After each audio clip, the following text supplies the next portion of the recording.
Antes, meu boa noite a Renata Agostini em Brasília, meu boa noite a Daniel Rittner também em Brasília e aqui ao Caio Junqueira ao meu lado.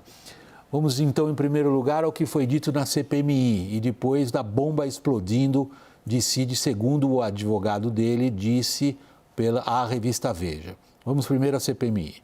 Num depoimento lá que investiga os atos criminosos de 8 de janeiro, o hacker Walter Delgatti acusou o ex-presidente Jair Bolsonaro de ter forjado um plano para fraudar urnas e além de pedir que ele, Delgatti, assumisse um grampo que Alexandre de Moraes teria. A reportagem é de Marina Demori. A relatora da CPMI do 8 de janeiro, senadora Elisiane Gama, disse que os elementos apresentados pelo hacker Walter Delgatti em depoimento nesta quinta-feira oferecem condições suficientes para o indiciamento do ex-presidente Jair Bolsonaro. Uma CPI não tem poder para indiciar pessoas, mas pode indicar ao Ministério Público a responsabilização civil e criminal. A senadora informou que vai solicitar as quebras dos sigilos bancários e telemáticos e relatórios referentes a movimentações financeiras envolvendo o ex-presidente e também a ex-primeira-dama Michele Bolsonaro. O volume de informações que nós recebemos aqui nessa comissão nos trazem de uma forma muito clara, na verdade, a necessidade de fazer essa solicitação desses documentos, dessas informações, até para compatibilizar com o depoimento do Walter Delgatti, que trouxe, como todos vocês acompanharam, não é? Informações absolutamente graves envolvendo o ex-presidente da República no exercício do mandato. Delgatti disse à CPMI que a campanha do ex-presidente planejou forjar a invasão de uma urna eletrônica como parte de um plano para descredibilizar o sistema eleitoral brasileiro. O hacker disse ainda que, em outra data, Bolsonaro teria pedido para ele assumir a autoria de um grampo de conversas de Alexandre de Moraes, ministro do STF.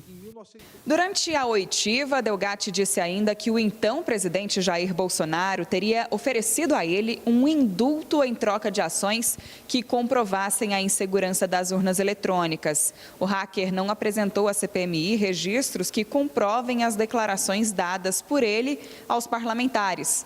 Em junho, Bolsonaro foi declarado inelegível pelo Tribunal Superior Eleitoral por 8 anos por conta de mentiras e ataques ao sistema eleitoral. Bolsonaro confirmou ter se encontrado com Delgatti para conversar sobre as urnas eletrônicas e pedido que ele conversasse com militares que integravam a comissão eleitoral do TSE, mas negou que tenha instruído o cometimento de qualquer crime. Em nota, a defesa do ex-presidente disse que Delgatti apresentou informações falsas em seu depoimento e cita o crime de calúnia. Os advogados de Bolsonaro disseram ainda que entrarão com uma queixa-crime contra o hacker. Após o depoimento de Delgatti na CPMI, investigadores da Polícia Federal decidiram convocá-lo a prestar um novo depoimento. A avaliação é de que foram apresentados novos dados a respeito das acusações que pairam contra o hacker. Delgatti está preso desde o começo do mês por sua participação na invasão e na inserção de dados falsos nos sistemas eletrônicos do Conselho Nacional de Justiça. Antes da gente começar a nossa roda de análise, deixa eu trazer para vocês mais uma informação de instantes atrás que compõe o quadro extraordinariamente perigoso e constrangedor do ponto de vista do ex-presidente Jair Bolsonaro. Nossa analista de política, Basília Rodrigues, lá em Brasília, já havia feito ontem uma entrevista com o advogado de defesa do ex-ajudante de ordens do ex-presidente, o tenente-coronel Mauro Cid. O nome desse advogado é César Bittencourt. Ele voltou agora a conversar com Basília e confirma os termos de uma entrevista que ele concedeu à revista Veja, que antecipou a sua capa com o seguinte teor: Mauro Cid vai confessar e vai dizer que o que ele fez em termos de tentar vender joias que foram presenteadas por governos estrangeiros ao ex-presidente nos Estados Unidos, sim, foi ordem de Bolsonaro, segundo a confissão que Mauro Cid, segundo o advogado de defesa dele, faria. Vamos ver se ele vai fazer. É o que o advogado está dizendo que ele vai fazer. Mais ainda, que ele teria entregue dinheiro em cash nas mãos do próprio ex-presidente. São esses dois grandes fatos de hoje em relação à figura de Bolsonaro, com os quais a gente começa agora a nossa análise. Daniel Rittner, qual é mais perigoso? É tudo muito perigoso neste momento, William. Boa noite a você, boa noite a todos. O depoimento de Walter Delgatti hoje na CPMI virou muito jogo contra Jair Bolsonaro. Tem gente dizendo que nunca ele esteve tão próximo de um mandado de prisão. Alexandre de Moraes hoje acabou de determinar quebra de sigilo bancário de Bolsonaro e Michele nos Estados Unidos, e nós ainda estamos confirmando a informação de que também no Brasil. Há uma ressalva que precisa ser feita, que mesmo petistas, políticos petistas do interior de São Paulo que conhecem Delgatti há muito tempo, dizem, olha, sempre que ele diz alguma coisa, metade você pode descartar porque é coisa da cabeça dele. Mesmo com isso, e mesmo a gente considerando que teve até um cineasta famoso, José Padilha, que decidiu abandonar uma ideia que ele cogitou de fazer uma série sobre o caso, porque achava que Delgatti falava coisas que não batiam com a realidade, a Polícia Federal está verificando isso, vai checar no depoimento amanhã. Só para ilustrar de que caso você está falando. Você está falando da participação do Delgatti na interceptação ilegal de conversas entre os integrantes da Lava Jato. Exatamente, Operação Spoofing. Muito bem. Com todas essas ressalvas, mesmo assim, tudo que Delgatti falou hoje é muito grave. E mesmo a gente descontando metade. A CPMI, mesmo os oposicionistas têm essa consciência, o próprio PL tem plena consciência de que nunca foi tão grave alguma acusação contra Jair Bolsonaro. Isso pode ter desdobramentos muito importantes. Renata, nós temos Vamos pegar cada um desses elementos aí que compõem esse quadro extraordinariamente constrangedor e perigoso, na minha avaliação pessoal para a figura do ex-presidente. Vamos começar pelo Delgatti, depois a gente fala de Mauro Cid. Perfeito. Ele é uma figura do submundo. Ele vive no submundo. Ele vegeta no submundo. Ele ganha dinheiro no submundo. O que faz uma figura do submundo no Palácio do Alvorada? Exatamente. Essa é a questão. Boa noite para você, William. Boa noite aos meus colegas. Boa noite a todos. É perfeitamente natural e importante que se façam todas as ressalvas sobre a figura do hacker, sobre a figura de Delgatti. Mas não existe, ao meu ver, um movimento automático de invalidar o que ele está dizendo pelo fato dele ser um criminoso. Ele, já sendo um criminoso, produziu o que nós conhecemos como Vaza Jato, que teve efeitos importantíssimos no judiciário, na política, para o país. E ali, veja, aquele material fruto de um crime, sim, no final teve um entendimento da justiça que devia ser considerado.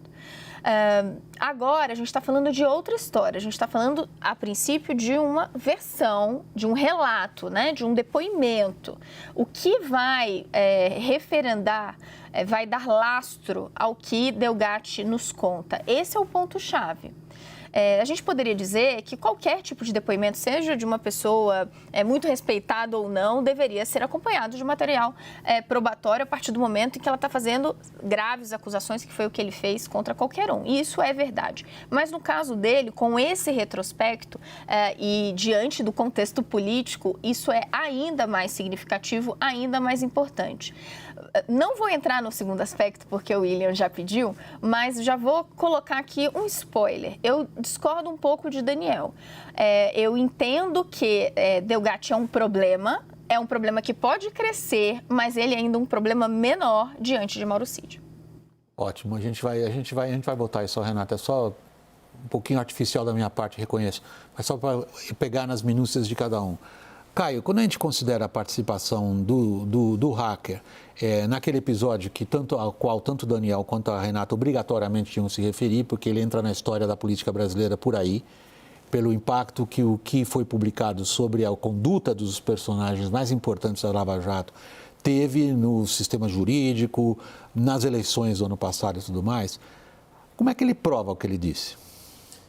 Essa é a grande... Porque ali haviam transcrições. Isso. Sim, ali havia transcrições. O hacker é um personagem na política brasileira essencial. A gente pode, sim, dizer que quem tirou o Lula da cadeia, a rigor, se a gente fizer uma interpretação mais ampla, foi o hacker, né? Porque a partir das conversas que ele revelou, né? Passou lá para o Intercept, a operação, né? A Vaza Jato, a chamada Vaza Jato, que propiciou criar um ambiente político para o Lula sair da prisão, ser candidato e voltar, e virar presidente. Então, esse é o tamanho dele, ele tem um tamanho, né? Não estou entrando no aspecto moral, estou entrando nos efeitos do que ele fez. E sempre, William, eu entrevistei o hacker em dezembro de 2020, lá em Araraquara, aqui pela CNN, foi a primeira entrevista que ele fez. E já naquela ocasião, sempre tem no entorno dele, seja no Ariovaldo, que é o advogado lá de Araraquara, um criminalista, essa questão. Isso sempre permeia. Até para a entrevista que o hacker deu para a gente, né, para o time da CNN, tinha isso. Uma orientação. Poxa, não fala o que você não pode provar, cara. E na entrevista, alguns episódios assim que também o próprio advogado também ficava... e é o mesmo advogado, né? Ele já está há 3 anos. O que eu posso dizer é que o advogado, eu conversei com ele esses dias, semana passada, essa preocupação permanecia. Havia uma preparação dessa ida do Delgatti a Brasília, ele está preso desde o dia 2 de agosto, ele fez um depoimento ontem, mas parece que também não foi suficiente, porque o depoimento que ele fez ontem à Polícia Federal... Por isso ele está sendo chamado a depor novamente amanhã. Exatamente. Então, uma preocupação que é permanente envolvendo o Walter Delgatti e o hacker, o entorno dele, ela permanece, justamente isso. Então, mas do ponto de vista... E para os policiais também, que estão chamando ele para depor amanhã de novo, em razão das coisas que ele falou hoje, que ele não falou ontem na Polícia Federal. Então, eu queria agora tentar desenhar que caminhos a CPMI pode seguir a partir do que ela ouviu hoje, Daniel. William, a CPMI eu não saberia te dizer, mas eu acho que passando agora para a questão do Mauro Cid, que abre uma outra perspectiva, a gente tem, caso se confirme a confissão de Mauro Cid, estaríamos indo para a segunda reviravolta, porque lembre que ontem Frederico Assef também voltou atrás completamente no que estava dizendo e disse sim, eu participei de uma operação resgate. Eu fui, ainda que tenha sido, segundo ele, pela sua livre iniciativa e não por determinação de Bolsonaro.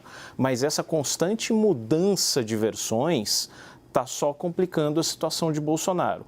Se isso vai ter algum desdobramento na imagem do ex-presidente, é uma grande incógnita. Eu digo isso porque também me chamou muito a atenção, William, ontem, uma pesquisa da Atlas Intel, que faz a mesma pergunta para eleitores de Lula e eleitores de Bolsonaro. Você acha que quando o presidente da República recebe joias, isso deve ser patrimônio do Estado ou deve ser patrimônio dele próprio? 98% dos eleitores de Lula dizem que deve ser patrimônio do Estado.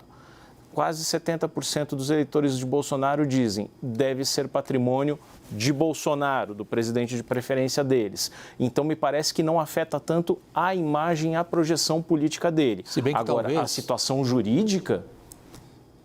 Não, entra no ponto que você acabou de dizer, Daniel. A gente conversou sobre isso, trouxemos esses resultados da pesquisa Atlas Intel ontem aqui na edição. Agora, essa pesquisa teria que ser refeita hoje? Ou não? Aí é uma boa pergunta para a gente começar, Renata, em relação ao que você já estava dando um spoiler, quanto vamos dizer, ao nível de perigo. O alerta é vermelho, ele é violeta? Que tipo de cor de alerta que acende com o Mauro Cid? É muito vermelho, se dá para falar isso, é enorme. Primeiro um comentário que hoje eu fiquei refletindo sobre isso, né? Veja que essa CPMI, ela só está aí porque a oposição, portanto os bolsonaristas, acharam que seria uma belíssima ideia patrocinar uma comissão para investigar o que eles entendiam que era uma iniciativa da esquerda para facilitar aquele episódio golpista, né? E olha só o que ela está produzindo. É realmente uma estratégia, me escapam as palavras para classificar, né? O tanto de revés que ela está produzindo nesse momento para Jair Bolsonaro. Agora, em relação ao Mauro Cid, Vou pegar aqui um pouco do molho ao longo do dia que eu fui colhendo de gente tanto no PL quanto próximo ao Bolsonaro, né? Não necessariamente as coisas são coincidentes, mas de qualquer forma a gente está falando ali do mesmo grupo político.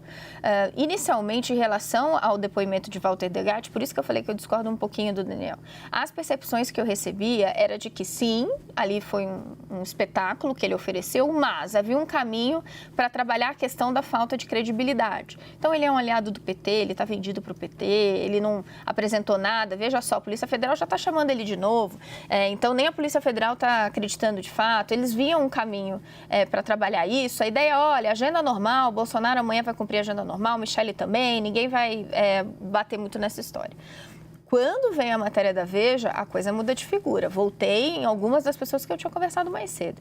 E aí a história é isso aí agora mudou de figura, mudou de patamar. Cid é um arquivo vivo, realmente o que ele pode entregar pode complicar muito a história. E isso está em consonância com uma avaliação que o time jurídico do PL já havia feito, de que o caso das joias, ele era o caso de maior potencial destrutivo para Bolsonaro, pelas frentes que ela poderia abrir. Então, dito tudo isso, e ainda coloco mais um elemento para te devolver, William, a gente está falando sobre o que o advogado diz que Mauro Cid, o tenente-coronel, vai falar, mas é difícil a gente não imaginar que haverá também algum tipo de corroboração vindo da parte do seu pai, o general Mauro Cid, porque não dá para a gente imaginar, pelo menos nesse momento nada indica que eles estão em lados opostos. William, só uma coisinha. Claro, Daniel, fica à vontade. Já parece haver uma disposição do entorno mais próximo de Jair Bolsonaro de questionar as condições psicológicas de Mauro Cid. Está preso há 3 meses, está sendo muito forçado a confessar, delatar. Parece haver uma pressão por esse caminho. Agora, a situação não pode ter mudado tanto de dias para cá. Eu estou falando de dias para cá porque Mauro Cid teve um depoimento na CPMI e toda a tropa de choque bolsonarista tomou conta ali do plenário da CPI para defender Mauro Cid, e a expressão herói nacional em referência a ele foi usada diversas vezes. Então, é o herói nacional, usando a mesma expressão, quem sinaliza com uma confissão agora. Bom, a gente está de novo numa daquelas ironias da política brasileira, né, Daniel? Herói nacional, quem faz uma confissão, uma delação, assim como os que fizeram delações lá atrás na Lava Jato também foram considerados heróis nacionais. Dependendo da perspectiva política, vira herói. Agora, do ponto de vista técnico, Caio, você que tem formação na área de direito, uma coisa é uma delação premiada, sim, uma colaboração. A outra, no caso do Mauro Cid, é uma confissão. Sim. A confissão está em outro corpo no nosso código. A delação premiada teve uma lei que foi aprovada lá atrás pela Dilma. Sim. A confissão está no Código Penal. Ela é um atenuante, ela já existe ali, vai caber, sim, a um juiz. O que isso significa do ponto de vista do Bolsonaro? Bom, em princípio, né, William, se a gente considerar... Assumindo que ele vá, sim, aonde o advogado disse que ele quer ir. Sim, e assumindo também que ele só vai ficar nisso, né? Porque eu acho que essa é a grande, talvez uma das principais questões. O Mauro Cid vai ficar só nisso? Porque o Mauro Cid é investigado por outras questões, adulteração de carteira de vacina. O Mauro Cid sabe tudo, né? A Renata colocou, ele é um arquivo vivo, ele sabe muito, né? E é interessante que nós estejamos falando...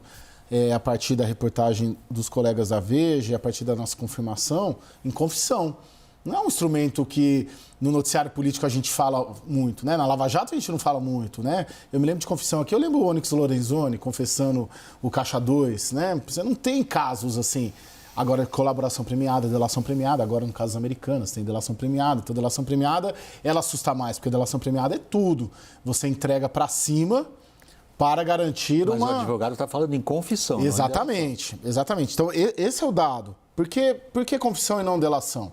Porque, aparentemente, na estratégia da confissão, você foca em um caso só, você não vai pegar o conjunto da obra, você não vai pegar tudo que o Mauro Cid sabe, para ter um atenuante de pena. E tem uma outra atenuante, que é o fato dele ser obrigado a obedecer, né? Tem uma questão, a obedecer ao chefe, tem essa questão hierárquica. Agora, a dúvida é, os investigadores vão ficar só nisso, né? Vendo a disposição dele de confessar, o caso das joias, eles, com esse ímpeto todo que está se criando em relação ao Mauro Cid e a uma eventual prisão do Bolsonaro, Duvido que a Polícia Federal vai ficar só nisso, né? Porque a Polícia Federal sabe... Ela requereu, por exemplo, agora ao ministro Alexandre de Moraes a quebra de sigilo bancário, né? Fiscal, bancário, nos Estados Unidos. A cooperação, segundo as primeiras informações nossas, foi autorizada pelo ministro, o que ainda significa que lá nos Estados Unidos isso precisa andar, demora um certo tempo.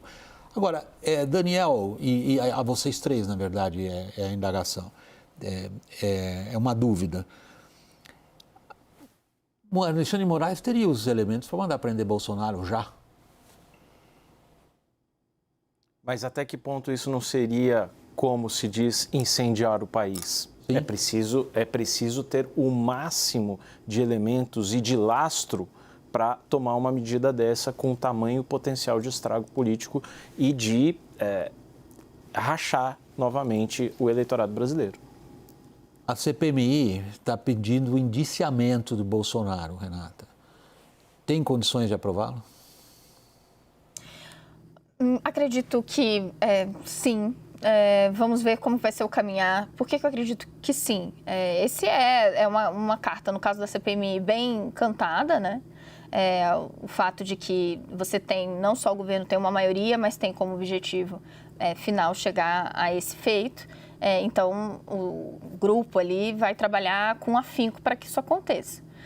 Me parece que ali é uma questão mais simbólica. A grande questão é o que você debatia agora com o Daniel. Qual é o momento, o timing, para uma medida como a determinação, né, da prisão de Bolsonaro?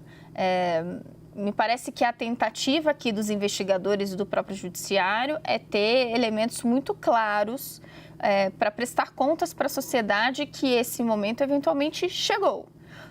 Ele vai ser questionado, seja qual for o momento, seja qual for a prova, porque sabemos, Bolsonaro segue como um líder de massa muito poderoso, ainda que tenha uma imagem desgastada com uma parte importante da população, mas tem um grupo fiel que o apoia, um grupo disposto, a gente debatia isso esses dias, né? Um grupo que até outro dia estava extremamente disposto a desacreditar das evidências que surgem. Então, tudo isso pressiona ainda mais esse curso judicial. Caio, por último, para a gente arredondar, o que você detecta no entorno de Bolsonaro como atitude a ser tomada agora?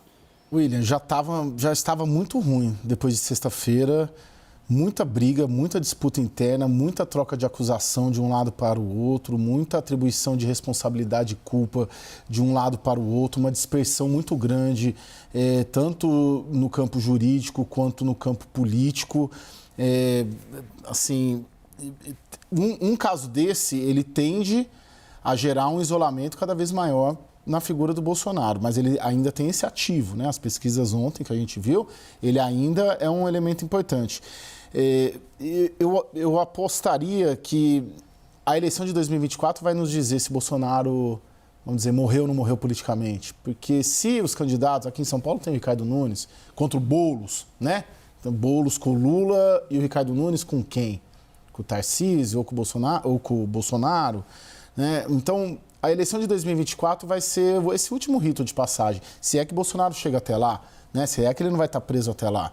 Eu só queria colocar sobre a prisão, eu tenho uma percepção de que o Alexandre de Moraes só vai prender o Bolsonaro se for algo inconteste, indiscutível. Trazido pela polícia e não por um delator. Chuva de provas, de uma maneira... Ele não vai fazer o que outros juízes fizeram e posteriormente foram cancelados, enfim, sim. Você está falando da Lava Jato? Estou falando, o Sérgio Moro teve condenações anuladas. O Alexandre não fará isso. Então, uma eventual prisão, se for amanhã, ou se for daqui a 2 meses, ou 3 meses, ou 6, se for para ser daqui a 3 meses, com uma segurança inconteste de provas, ele vai preferir esperar. Acho que eles não têm pressa. Pessoal, a gente vai para o intervalo. Na volta, nosso assunto é o apagão. O ONS, Operador Nacional do Sistema, soltou seu primeiro relatório a respeito e toda a discussão política criada em torno desse caso. Até já.